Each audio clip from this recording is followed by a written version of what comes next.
Welcome to the Lifestyle First podcast, discussing lifestyle medicine and making self-care as easy as 1, 2, 3. One question, 2 research reviews, and 3 actionable health tips, all centered around the Lifestyle First method, your blueprint for the 10 key routes of optimal health and happiness. And now your host, lifestyle medicine physician and coach, Dr. Alka Patel. Welcome to Series 3, Episode 2, and the theme in the Lifestyle First method we'll be exploring today is identity. So what forms your identity? Well, 3 key elements, I think. Firstly, a natural curiosity about yourself. How well do you know you? Secondly, what I discuss all the time, which is cultivating purpose and passion, your drivers for life. And thirdly, seeking out opportunities to let your identity show itself and manifest. And so your identity, the sense of who you are, really can affect your actions.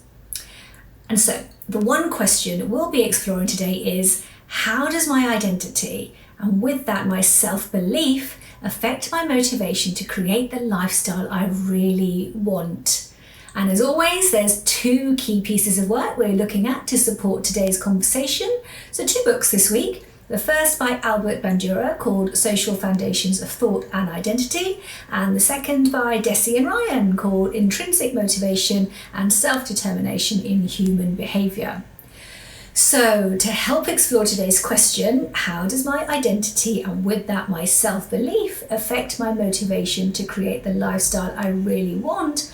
I am delighted to have with me Dr. Sue Smith. So Dr. Smith, Sue, well, she has an array of interests. She initially specialised as a paediatrician and later as a GP, and she's also found her passions in neurolinguistic programming, coaching, acupuncture, and now lifestyle medicine. So clearly someone who has a really holistic approach to health.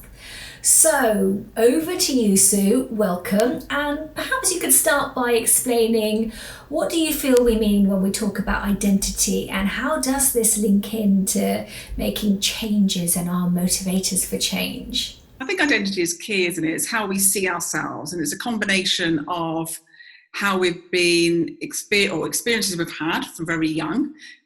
We may have created beliefs that we are particularly creative or very good at singing or whatever it is, and we grow up with all of those beliefs. And we can also grow up with things that are not so good for us, so an inability to do things, but that ultimately creates this overriding kind of identity, who we are, what I am and what I can do.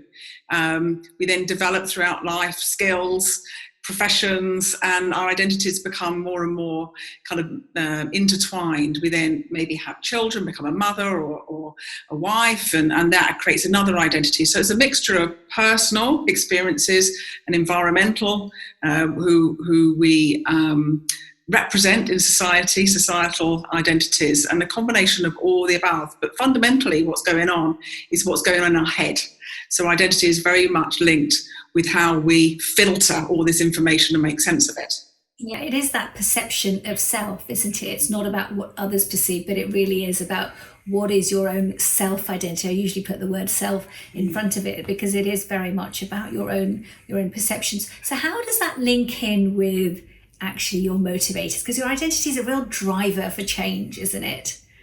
It is. It's huge. And I think motivation, generally, there's different ways of being motivated, but the key one, the most powerful one, is what's called intrinsic, within us, autonomous. So what we're driven by are our identity, what we believe we can do, and a whole host of different belief systems that kind of create this vision of where we want to be, and also our values, things that we care about motivate us internally.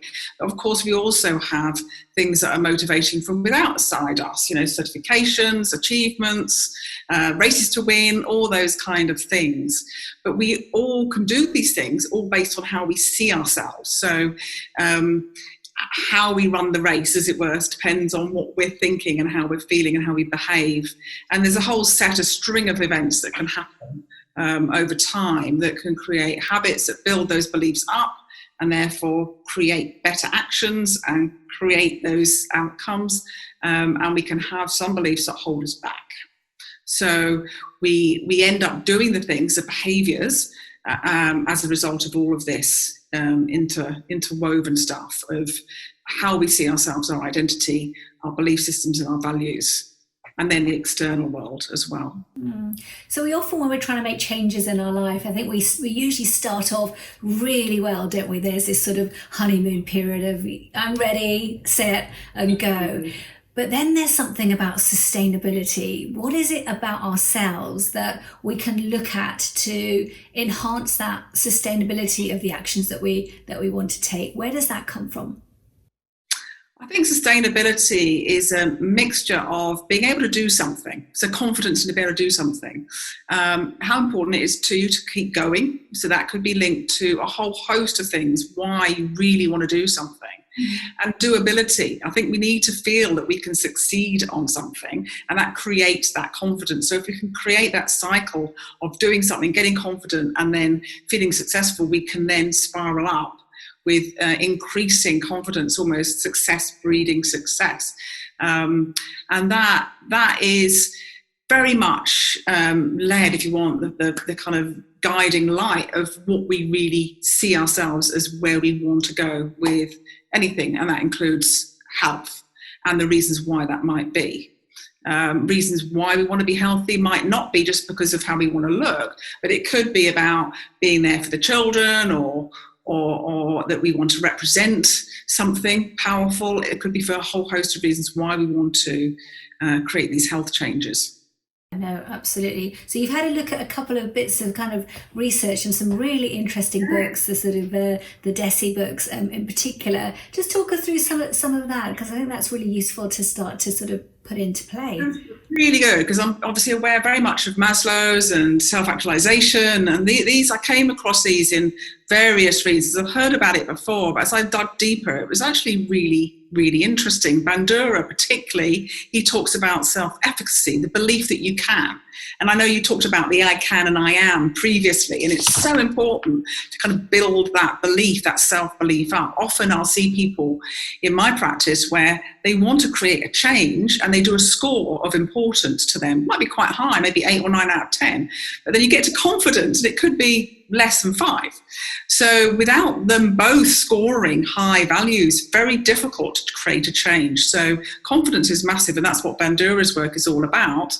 The ability to believe you can do something, including health efficacy, so an ability to change your health destiny in terms of your behaviours. If I do this, then my health destiny will improve. And Bandura talks about improving efficacy by the things I've already mentioned. So doing what you can do, make sure it's doable, increase your confidence by doing. So success breeds success, and you build on repeated success. So that's really important. Actually being inspired by other people that you can see, I can see me, if they can do it, I can do it, kind of thing. Or something that you've done in the past. I do see people that say, well, I used to be a really good da-da-da, and now I'm not. And it's actually reminding themselves of their ability to do things. I see that a lot, particularly in mothers, actually, that have had children that have changed their lives and need to be reminded that they can. And then that goes on to the verbal, the kind of, getting people to realise, actually, yes, you can, and being that kind of, getting that verbal equivalent of a clap, if you want. Yes, that's brilliant, wonderful. And that's where things like clubs can come in, walking clubs, running clubs, where you get that kind of peer group support, huge. And then also, of course, in our situation where the GP or the doctor can fit in, where we can really encourage people with positive talk and keeping that, very much in the relationship. Affirmational stuff, keeping things positive. And then within ourselves, building this positivity kind of belief by using positive language, looking at our emotions, becoming aware where our emotions go up and go down, and how to kind of get onto that positive state by standing tall, feeling strong, and building on that. So that's very much Bandura's, which I love. And DESI is all about moving into what I've talked about, this intrinsic, inside ourselves driver of motivation. Partly we have it because we have very strong values. We all have values, and that comes into play definitely, but also actually owning the change. And I think that's really interesting. The self-determination theory that Desi talked about is actually being able to own it. And with Desi, it's very much about feeling competent, learning how to do something, make it doable, creating that autonomy, bringing it inside, and then being able to relate to others that are going through the same thing, maybe having a similar experience, and again, getting that support. So it's very much moving from the carrot that might not sustain for very long, like you said, to something that's going to self-drive. It's like once you've got the machine going, the motivation spiral going, it just keeps going because you're getting the results. Yeah, no, 100%. I think those external motivators take you only so far, don't they? That kind of, that look of that beautiful dress or that lovely car or whatever those kind of objects that you're after are. But it is those internal, intrinsic motivators that really do kind of self-sustain. And we talked about this on my podcast last week about purpose and passion, and that having that why and really, really understanding your own why is actually what is the self-sustaining part, and linking that with your values and your identity is what really can then affect change from everything that you've certainly sort of touched on today, for sure. Absolutely. And I don't think there's any problem with external motivators as long as we see them as something that we own. So that dress might be absolutely perfect starting point, and then what? And I think it's like saying, you can mix them up. Own it, own the dress, make it part of the whole process of a stepwise increase in motivation and outcome. Mm-hmm. And that goes back to the identity. When I wear that dress, I shall be, I can be, I am, becomes doable again. And then you become that person that got that dress. And it just adds on in layers, which is basically what this is all about. And again, it's wonderful to see when you see people becoming motivated, and then it keeps going. The magic of this approach. Really. Yeah, ripple effect, isn't it? You achieve something. I think we all need to pause to celebrate those achievements. I just don't think we do that enough. We keep moving forward to the next thing and the next thing, but actually just that pause to high five and celebrate and share actually is self-perpetuating in itself, isn't it? It absolutely is. And, we know of experiences that we've had ourselves, and that the other thing is when you don't have that group around you high-fiving, you can do it yourself. It's actually knowing that is so important. Part of it is to acknowledge what you do.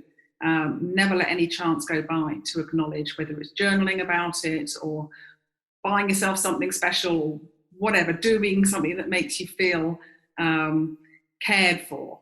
It's so important. Part of the process of change is to celebrate. Yeah, no, 100%. And now, here is your lifestyle first prescription. Your 3 activating actions to take you from knowing to doing. Absolutely. I try to keep it as contained as possible to include all of these things. Is to first decide what behaviour change you want to make now.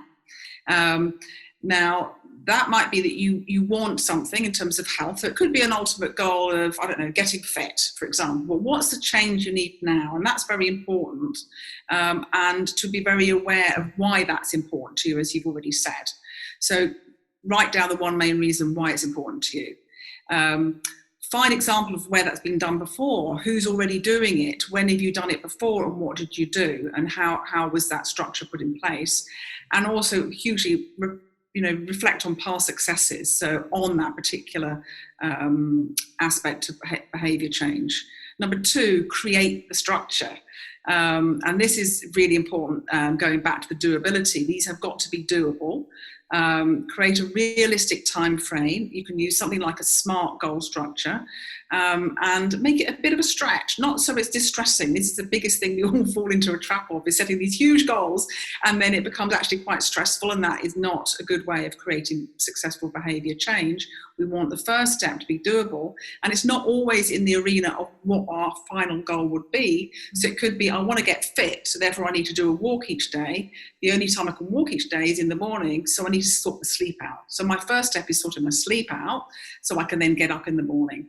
And so, it kind of really be honest with what the very first step really truly is, because without that first step, the rest can't carry on. And then share this with a trusted ally to support you, clap you on, meet up with you, maybe even get involved and do it with you. So that's things like the walking clubs and so on. And then the last but not least is surround yourself with positive reinforcement. Now this can be visual in terms of a vision board with where you're going to go, how you're going to feel, the people that are involved with that, quotes that really resonate with that journey that you're on, that thing that you're doing.